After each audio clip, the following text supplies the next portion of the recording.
Bonsoir à tous, très heureux de vous retrouver pour ce JT du mercredi 22 avril 2020. Toutes les heures à partir de 18h, on fait ensemble le point sur l'actualité du Grand Grenoble.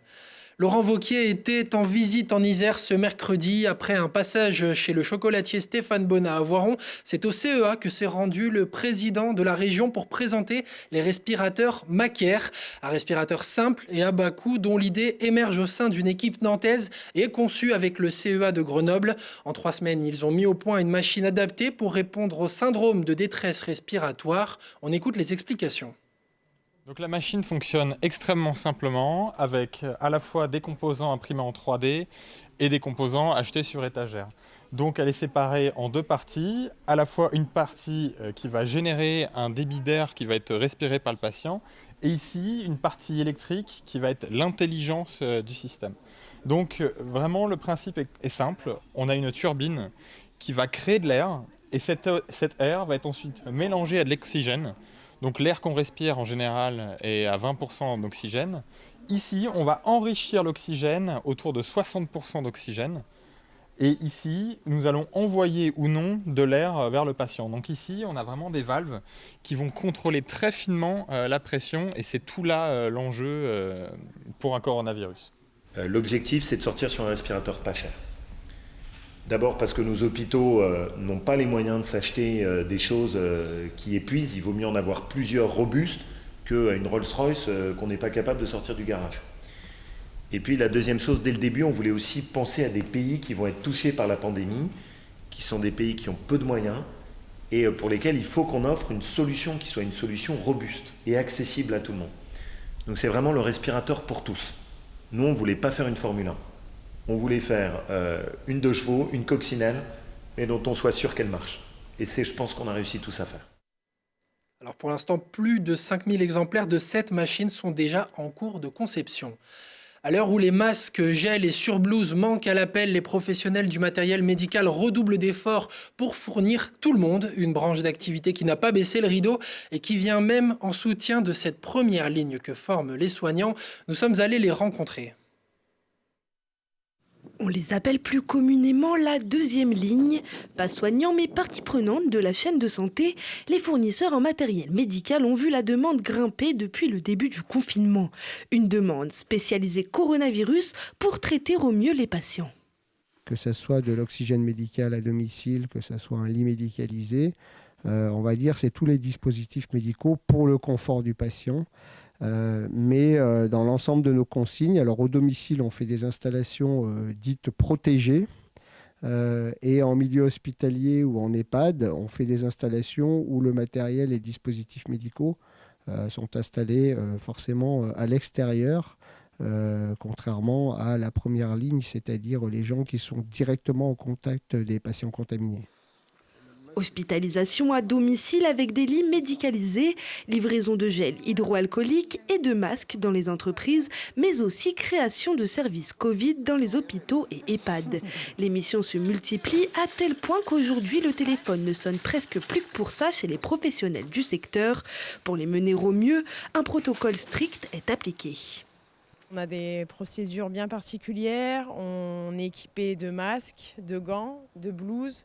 On doit avoir des précautions par rapport à l'hygiène de notre camion.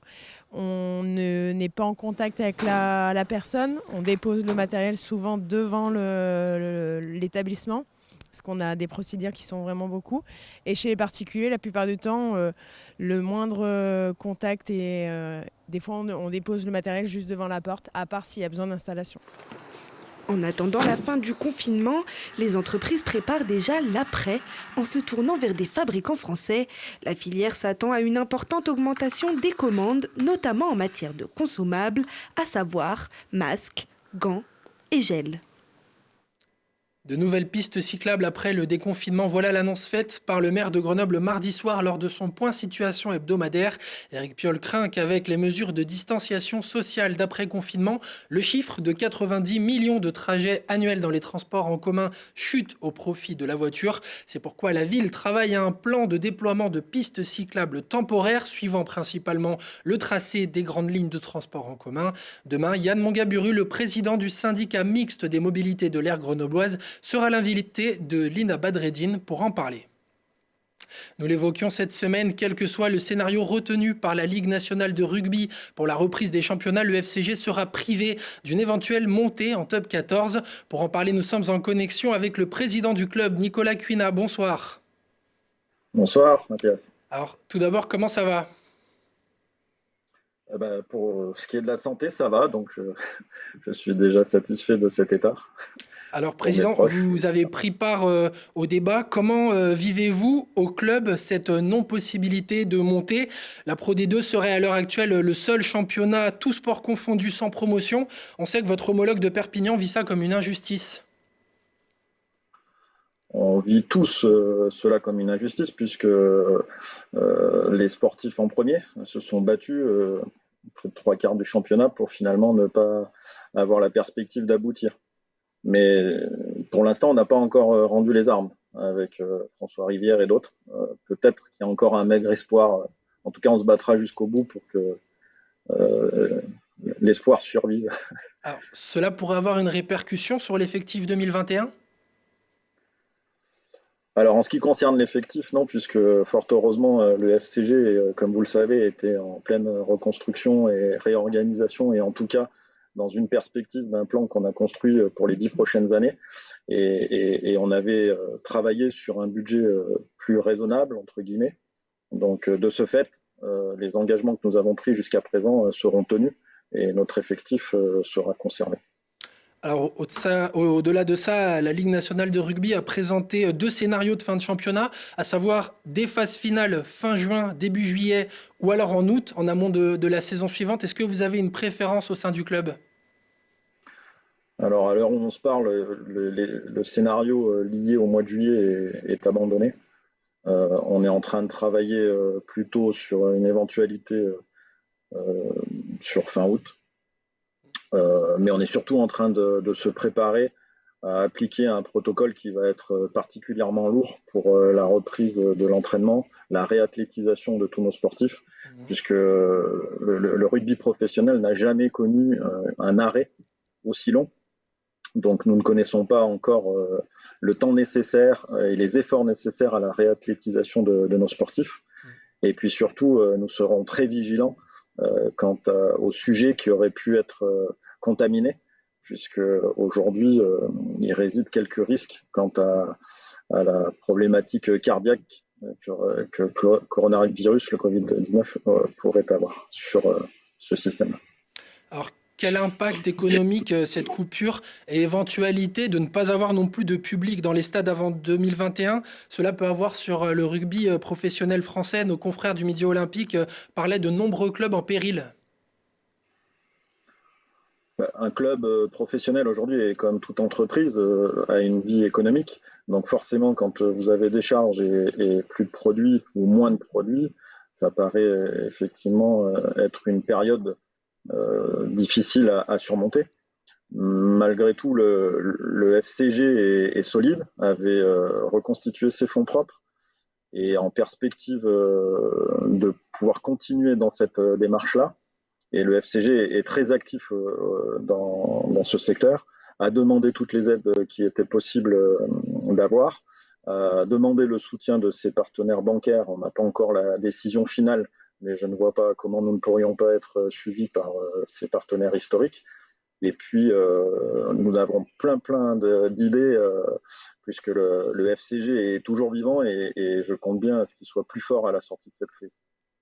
Alors une dernière question, peut-être comment s'organise la vie, ou en tout cas la reprise de la vie au club, aussi bien sur le terrain qu'en dehors? Est-ce que vous êtes calqué sur le calendrier du déconfinement, c'est-à-dire à partir du 11 mai prochain? Malheureusement, je ne peux pas encore répondre à cette question parce que nous n'avons encore pas les garanties que ce calendrier soit complètement tenu, et surtout en face de ce calendrier, quelles sont les contraintes qui seront liées justement aux sportifs professionnels. Donc nous travaillons à toutes les hypothèses possibles, mais nous n'avons à ce jour aucune garantie de quand exactement nous pourrons reprendre et surtout comment. Bien, merci d'avoir été avec nous, d'avoir répondu à nos questions. Nicolas Cuina, président du FCG Rugby, on le rappelle. je voulais en profiter pour remercier tous les soignants et toutes les personnes qui combattent le virus. Et je pense très fort à tous nos supporters, nos abonnés et nos partenaires. Et à très vite, j'espère. Message entendu. Merci beaucoup. À très vite. Merci. Soirée de tension ce mardi dans le quartier Mistral à Grenoble. Des policiers qui patrouillaient dans la zone ont été la cible de jets de projectiles et de tirs de mortier. Au même moment, des barricades étaient élevées sur l'avenue Rhin et Danube pour piéger les gardiens de la paix qui ont fait usage de lanceurs de grenades lacrymogènes et de lanceurs de balles de défense pour dégager leurs véhicules. Aucun blessé n'est à déplorer. Il n'y a eu aucune interpellation non plus d'ailleurs. D'après la direction départementale de la sécurité publique, des incidents du même type ont également eu lieu dans la soirée de lundi aux abords de la cité Kimberley à Échirolles. Suite de notre série dans le rétro, ils étaient peut-être aux prémices du mouvement des Gilets jaunes. Souvenez-vous, au début du printemps 2016, un autre mouvement social contestataire, c'était les Nuits debout. Les manifestants réclamaient une autre organisation de la société et occupaient différents sites de France et de Navarre, de jour comme de nuit. À Grenoble, c'est sur le parvis de la MC2 que les militants refaisaient le monde. Un reportage de Fanny Chatchat. Si tous n'ont pas passé la nuit debout, ce sont tout de même plus de 900 personnes qui ont fait le déplacement jusqu'à la MC2 pour participer aux ateliers et aux prises de parole publiques. Grenoble semble avoir rapidement compris les codes de ce nouveau mode de réflexion citoyenne, à quelques détails près. Ça, il faut que ça tourne. Ça suffit. Et là, ça suffit. Et ça, je sais plus ce que c'est ça. On comprend pas. À la base de la mobilisation, la loi travail cristallisait les craintes de ces citoyens, mais leur mobilisation semble aujourd'hui prendre plusieurs chemins. Moi, j'ose espérer que cette nouvelle forme, c'est une nouvelle forme de solidarité dans la société, parce que je crois que ça rejoint tout à fait les préoccupations contre la loi El Khomri. C'est-à-dire qu'on ne veut pas que nos enfants et nos jeunes aient des contrats de travail épouvantables qui vont les affamer finalement et leur faire avoir une société et une vie complètement instable. Avec un mouvement orchestré via les réseaux sociaux qui refuse tout leader et aux profils multiples, ne risque-t-on pas de s'y perdre un peu ? C'est au contraire extrêmement positif de voir plein de personnes qui ont plein de revendications différentes, qui sont capables de comprendre que c'est complémentaire et travailler ensemble, vu que finalement le but est commun, c'est respecter la nature humaine et faire une société plus juste. D'une certaine manière, on n'attendait que ça en fait, de se retrouver tous ensemble. Ça fait tellement du bien de voir des gens qui parlent politique, qui parlent de la vie dans laquelle ils veulent avoir quelle alternative et qui prennent enfin les choses en main. Et je pense que ça, il faut qu'on en profite. Il faut ici que ça soit le lieu centralisateur, mais de plein d'autres choses, quoi, et de plein d'actions qui sont par la suite. Et d'où la nécessité de se retrouver aujourd'hui et de discuter ensemble, quoi. Les plus motivés ont donc passé la nuit sur l'esplanade de la Maison de la Culture. Ils assuraient samedi vouloir poursuivre l'occupation des lieux dans les jours à venir.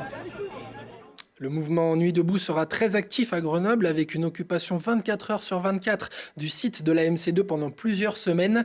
Le démantèlement du camp sera finalement voté par les militants à la fin du mois de mai 2016. Merci de nous avoir suivis ce soir. On se quitte avec une chanson qui redonne de l'espoir aux plus petits. Elle nous arrive tout droit de Beaux Repères. C'est signé Gérard Dalton et ça s'appelle Quand tout sera fini. Bonne soirée à tous et prenez soin de vous. Au revoir papi, mamie, quand tout sera fini. Retrouver tous mes copains et jouer entre gamins. Je vais enfin pouvoir bouger, sauter, courir, crier. Retrouver l'école aussi quand tout sera fini.